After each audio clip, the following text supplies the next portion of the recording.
64 વર્ષ બાદ ગુજરાતમાં કોંગ્રેસનું રાષ્ટ્રીય અધિવેશન યોજાઈ રહ્યું છે।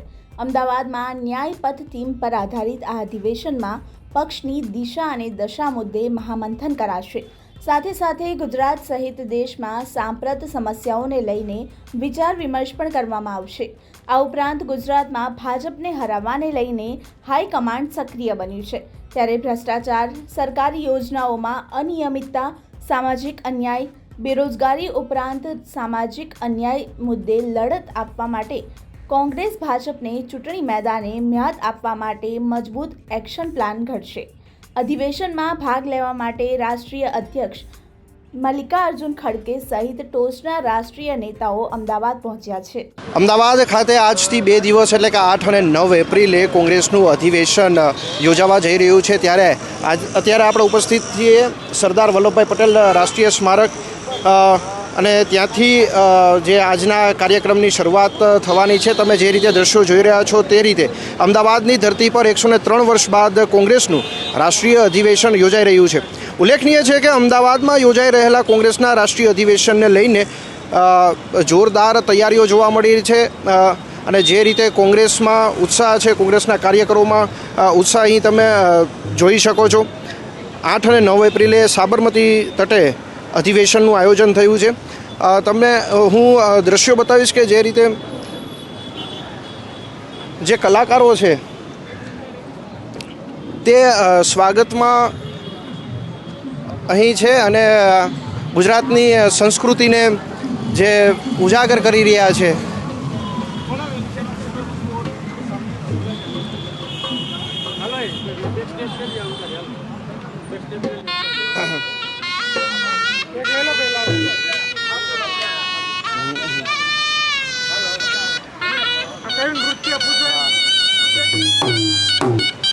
આપણે જે કલાકારો અહીંયા જે પરફોર્મ કરી રહ્યા છે તેને આપણે પૂછીશું કે મિત્ર આ કયું નૃત્ય તમે કરી રહ્યા છો? મેર સમાજનો મણિયારો રાસ છે, વિશ્વભરમાં પ્રસિદ્ધ છે, તે તેમના કોંગ્રેસના અધિવેશનના જે સ્વાગત કક્ષ પર છે, તો તમે જોઈ શકો છો।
અમદાવાદમાં આયોજિત કોંગ્રેસના 2 દિવસીય રાષ્ટ્રીય અધિવેશનની યજમાનીને લઈને ગુજરાત કોંગ્રેસના કાર્યકરોમાં ભારે ઉત્સાહ જોવા મળી રહ્યો છે।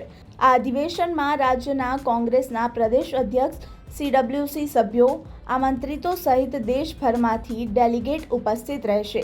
CWC બેઠકમાં સામાજિક, આર્થિક અને રાષ્ટ્રીય ઠરાવો રજૂ કરવામાં આવશે।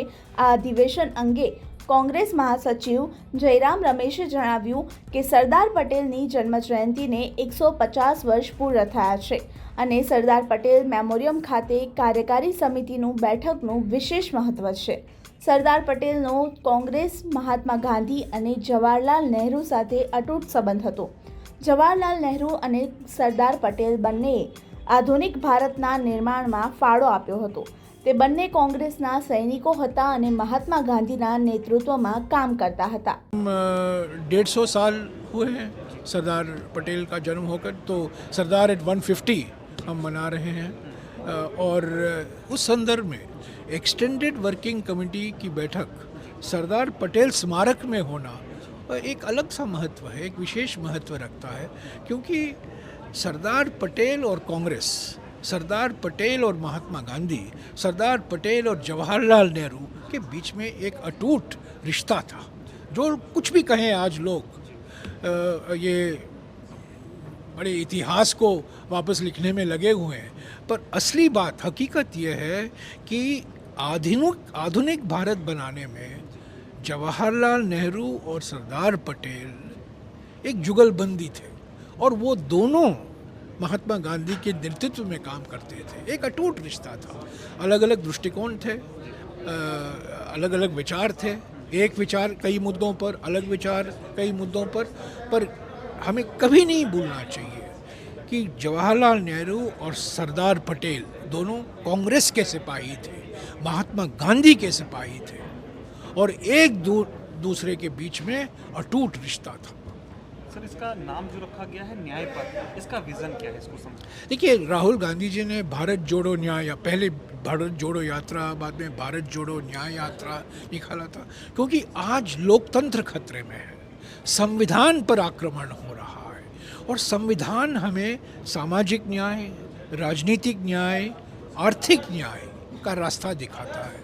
तो संविधान को सुरक्षित रखने के लिए, ताकि हमारी जो जनता, हमारी जो 140 करोड़ आबादी है, सबको, हर एक व्यक्ति को, हर एक नागरिक को सामाजिक न्याय, राजनीतिक न्याय और आर्थिक न्याय का जो अधिकार मिला है संविधान से, पूरी तरीके से उनको मिलना चाहिए. यही तो न्याय पथ का माने है. सर, कांग्रेस पार्टी हमेशा से अपने अधिवेशन के माध्यमों से देश को, अपने कार्यकर्ताओं को एक नई विचार, नई सोच, नई ऊर्जा देते आई. आज के मौजूदा, देखिए, हमें ये अधिवेशन गुजरात में होना ही एक मैसेज है. ये अधिवेशन अहमदाबाद में होना, गुजरात में होना, आज के हालात में होना, वही एक संदेशा है. इसके ऊपर और मैं कुछ नहीं कहूँगा, क्योंकि सबसे प्रभावशाली संदेशा ये है कि हम गुजरात आए हैं और यहाँ से हम न्याय पथ का संदेशा दे रहे हैं. સરદાર પટેલની 150મી જન્મજયંતિની ઉજવણી થઈ રહી છે. આ સાથે જ 1924માં રાષ્ટ્રીય અધિવેશનમાં મહાત્મા ગાંધી કોંગ્રેસ પ્રમુખ તરીકે ચૂંટાયા હતા. સંયોગથી આ વર્ષે તેનું શતાબ્દી વર્ષ છે. મહાત્મા ગાંધી અને સરદાર પટેલના રાજકીય વારસાને પાછો મેળવવા માટે પ્રયાસ તરીકે જોવામાં આવી રહ્યો છે. એટલા માટે કોંગ્રેસે રાષ્ટ્રીય અધિવેશન માટે ગુજરાતનો રસ્તો પસંદ કર્યો છે. સરદાર સ્મારક બેઠકમાં યોજવા પાછળનો તર્ક એ છે કે સરદાર પટેલ જેવા લોખંડી મહાપુરુષના ઓરાનો પ્રતાપ છે અને ઉર્જાનો સંચાર થાય તે માટે અહીં બેઠક યોજવામાં આવી છે.